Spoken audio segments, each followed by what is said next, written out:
Do you ever feel like gardening is more about the struggle than the enjoyment? Maybe your back aches after bending down for too long, your knees start to throb, or your wrists get sore from all that repetitive work. I get it. I've been there, and it can feel like a never-ending cycle of discomfort. But what if I told you there was a way to make gardening not only easier on your body but also more enjoyable? Well, today, I'm sharing with you 7 clever raised bed gardening hacks that'll transform the way you garden, keeping your plants thriving and your body feeling good all season long.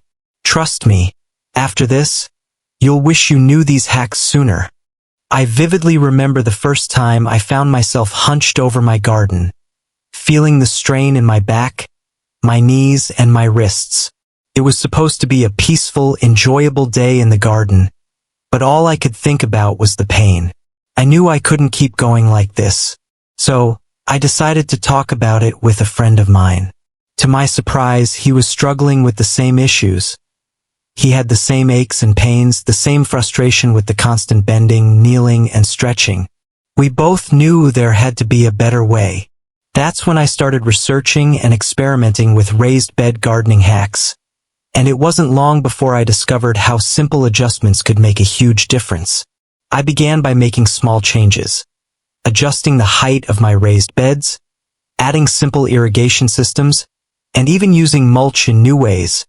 And these changes transformed my entire gardening experience.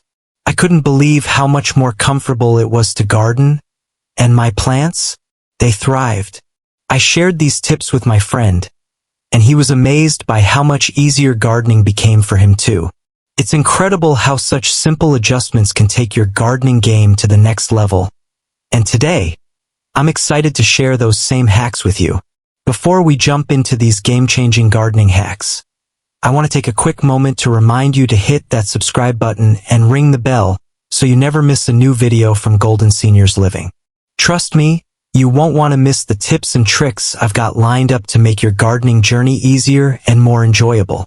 Plus, make sure you stick around until the end, because I've got a special bonus tip that'll be the cherry on top of your gardening success. Now, whether you're just getting started in the garden or you've been cultivating your green thumb for years, this video is for you. These 7 simple but incredibly effective raised bed gardening hacks are going to help you cut down on the strain, boost your plant's health, and save you so much time that you can spend enjoying your garden instead of working hard in it. What I love about these tips is that you don't need any fancy equipment or high-tech tools to get started. All you need are a few common household items, and you can begin making these changes today. Think about it. Gardening that's easier on your body, healthier for your plants, and more efficient, and it doesn't require spending a fortune. That's exactly what I'm going to show you, and I can't wait for you to start reaping the benefits. Let's kick things off with the most important change I made: height.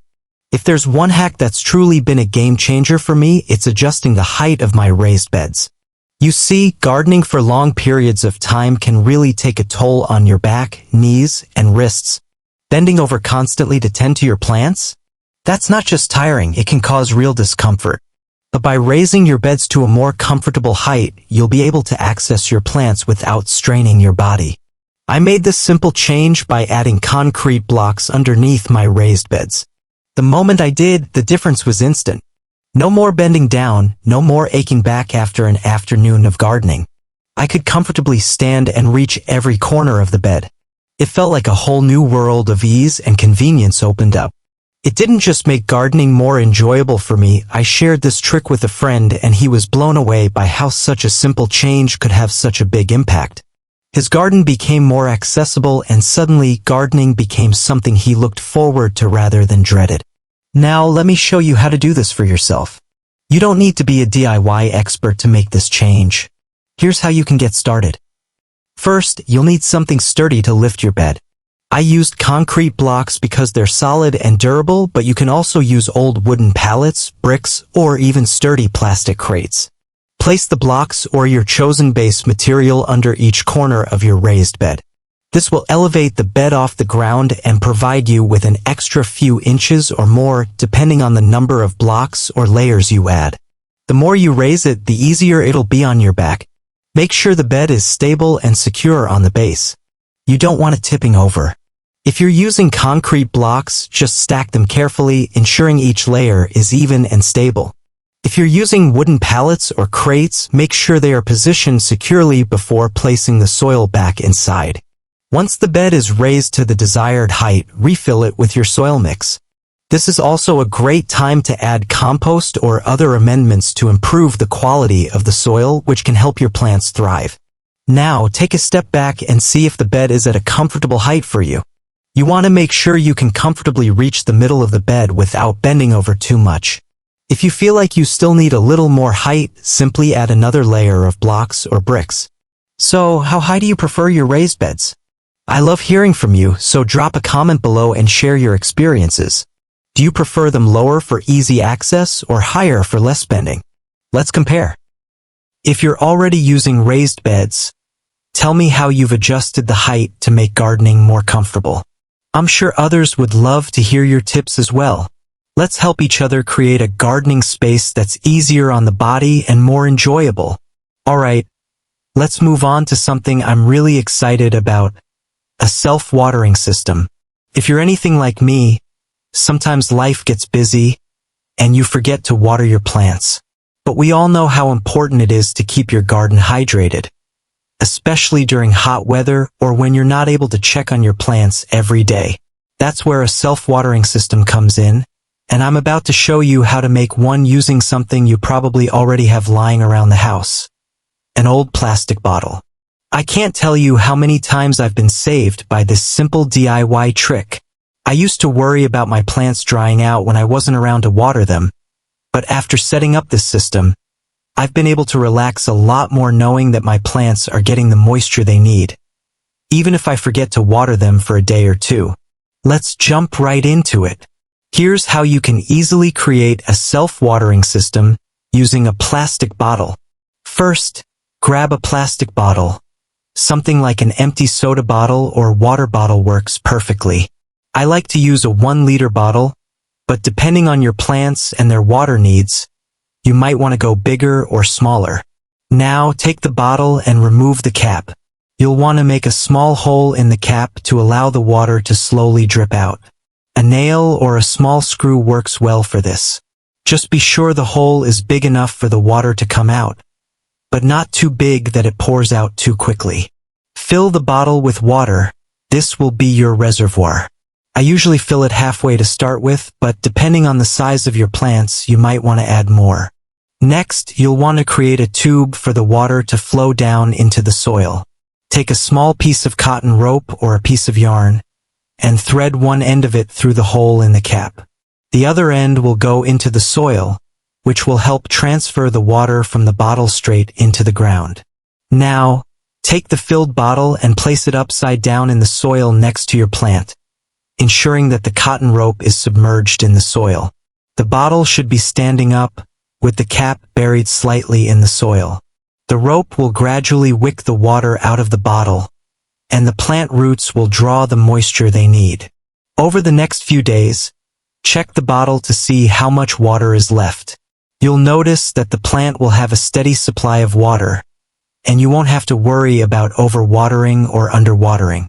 It's a simple but effective way to keep your plants hydrated without the constant worry. Wouldn't it be great if your plants watered themselves?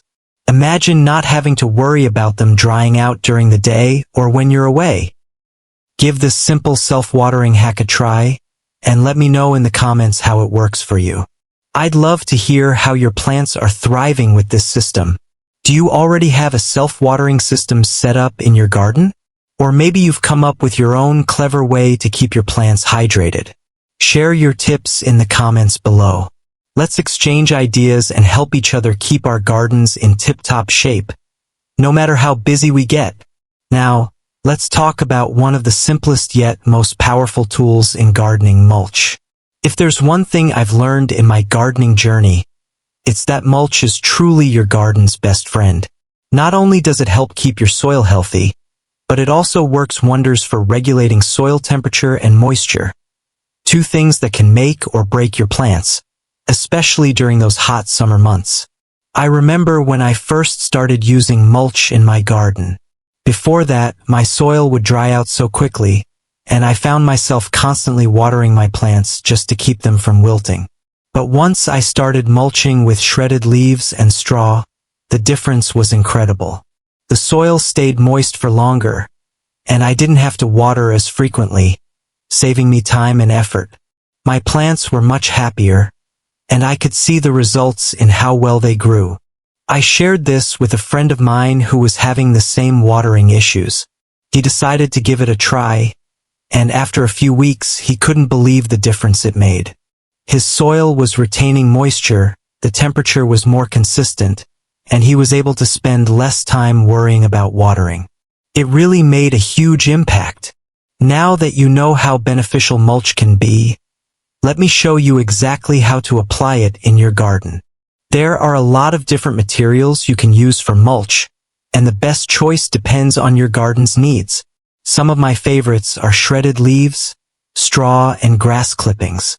These materials break down over time, adding valuable nutrients back into the soil. You can also use wood chips, bark, or even shredded cardboard if that's what you have on hand.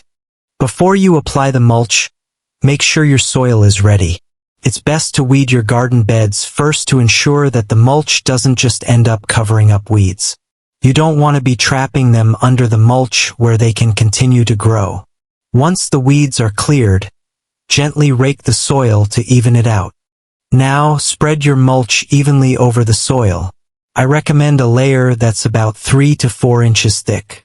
Too thin, and it won't provide enough insulation for your soil. Too thick, and it can prevent air from getting to the roots. A nice, even layer will help keep the soil at a steady temperature, protecting your plants from extreme heat and cold. When applying the mulch, make sure to leave a little space around the stems of your plants. You don't want the mulch to touch the base of the plants because that can encourage rot. Instead, create a small mulch-free zone around each stem to ensure good airflow and avoid any moisture buildup at the base. Mulch naturally breaks down over time, so you'll want to keep an eye on it and add more when it starts to thin out. Depending on the material you use, you might need to refresh the mulch once or twice a year to keep your garden protected. So, what's your go-to mulching material? Do you swear by shredded leaves, or maybe you have another material you love? I'd love to hear about your favorite mulching tips and techniques. Let's share ideas in the comments and help each other build stronger, healthier gardens. If you haven't mulched your garden yet, now's the time to try it. It's such a simple way to keep your soil healthy, reduce watering, and protect your plants. Trust me, once you see the difference it makes, you'll wonder how you ever gardened without it. Now, let's dive into something that's truly been a game changer for me: companion planting. If you haven't heard of it before, let me tell you, companion planting is one of the best ways to naturally boost your plant's growth while keeping pests at bay. It's all about planting certain plants next to each other that work together to benefit one another. And believe me, once you try it, you'll wonder why you didn't start sooner. For example, last season, I planted basil right next to my tomatoes. I've always loved growing tomatoes, but they can be prone to pests like aphids and whiteflies. The first time I planted basil next to my tomatoes, I noticed a huge difference. The basil naturally repels pests that love to munch on tomato plants, so I had fewer bugs to deal with. But what really amazed me was how much healthier and more robust my tomatoes grew. The basil seemed to help my tomatoes grow stronger, and they produced more fruit.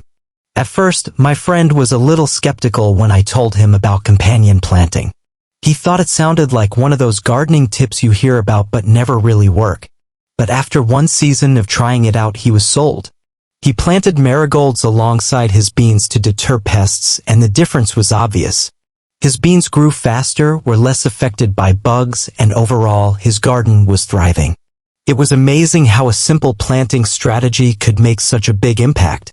If you're wondering how to start companion planting in your own garden, let me share a few simple tips that have worked wonders for me. The first thing to know is that not all plants work well together. Some plants naturally enhance each other's growth, while others can stunt each other. For instance, tomatoes and basil are a perfect pair. Basil helps to repel pests like aphids while also promoting better flavor in tomatoes. Another classic duo is carrots and onions.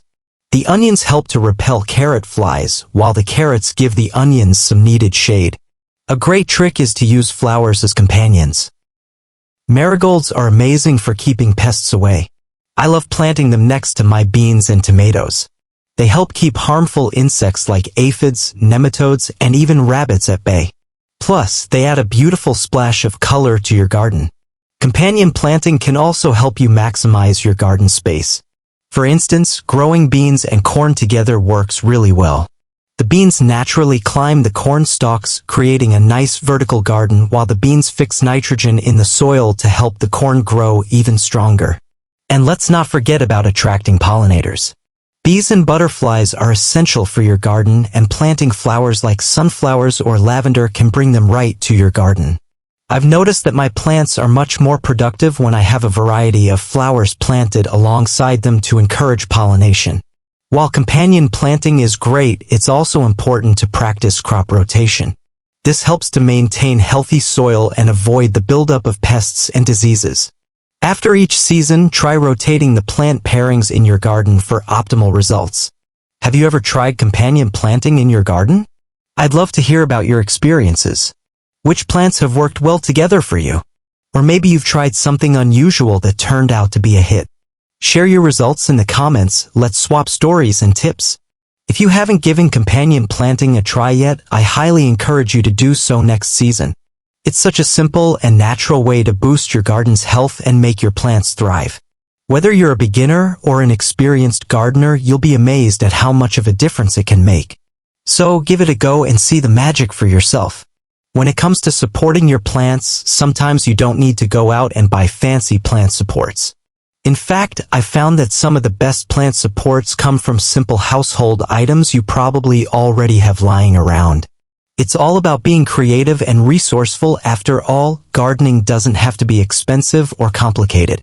I remember the first time I decided to create plant supports using bamboo sticks I had lying around from a previous project. I didn't want to spend money on those expensive metal cages, so I thought, why not use these bamboo sticks? I placed them around my climbing plants like tomatoes and beans, and it worked like a charm. The plants had the support they needed to grow upright, and I didn't have to spend a dime. But the creativity didn't stop there. I also repurposed an old ladder I had in the garage. Instead of throwing it away or letting it collect dust, I leaned it against the garden bed and used it as a trellis for my climbing plants. The plants grew up the rungs of the ladder, and it made for a beautiful, functional plant support. My friend saw it and he thought it was such a clever idea that he did the same thing with an old wooden ladder he had. It's a simple solution, but it adds character and charm to your garden. Now that you've heard how these DIY plant supports work, let's break down how you can create them yourself using everyday household items. If you have bamboo sticks or even just sturdy branches in your yard, you've already got the perfect materials for a simple plant support. Take a few bamboo sticks or branches and stick them into the ground around your plant. Secure them with twine or garden wire and voila! You've created a natural, eco-friendly support that won't cost you a thing. One of my favorite methods is using old ladders or repurposed trellises. Simply place the ladder against your garden bed or attach it to a nearby fence. Your climbing plants, like peas or cucumbers, will naturally grow up the ladder's rungs. This creates a lovely, rustic look while giving your plants the support they need to grow tall and strong. It's a win-win. Don't have bamboo or an old ladder? No problem. You can create a simple plant cage using just wire. Take some old chicken wire or wire mesh and form it into a circular shape. Place it around your plants and secure it with a few ties. This will allow your plants to grow inside the cage, keeping them upright and preventing them from sprawling out and taking up too much space. Another easy hack is using wooden stakes or even the metal frames from old tomato cages. Stake them into the ground near your plants and either tie your plants to the stakes with string or weave them through the cage.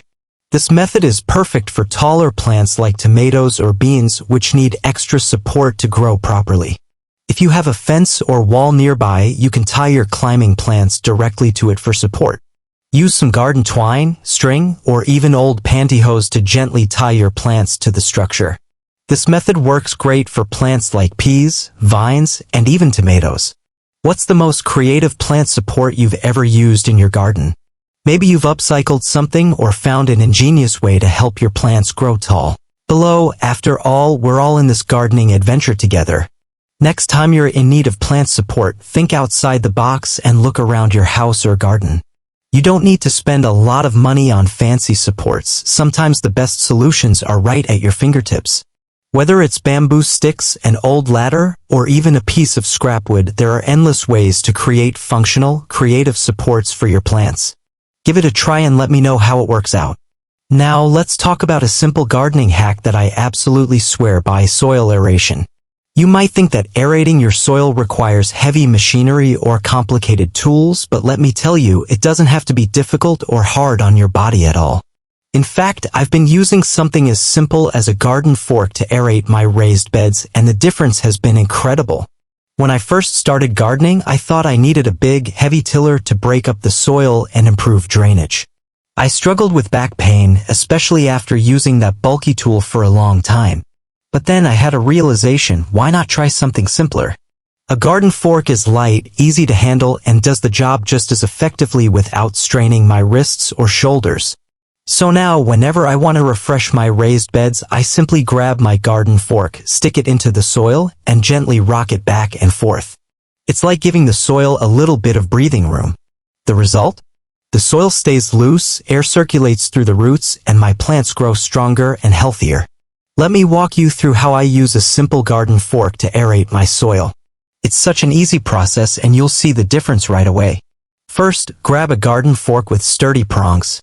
I recommend one with long, strong tines that can easily penetrate the soil. If the soil is particularly compacted, you might want to go for a fork with thicker tines to really get through.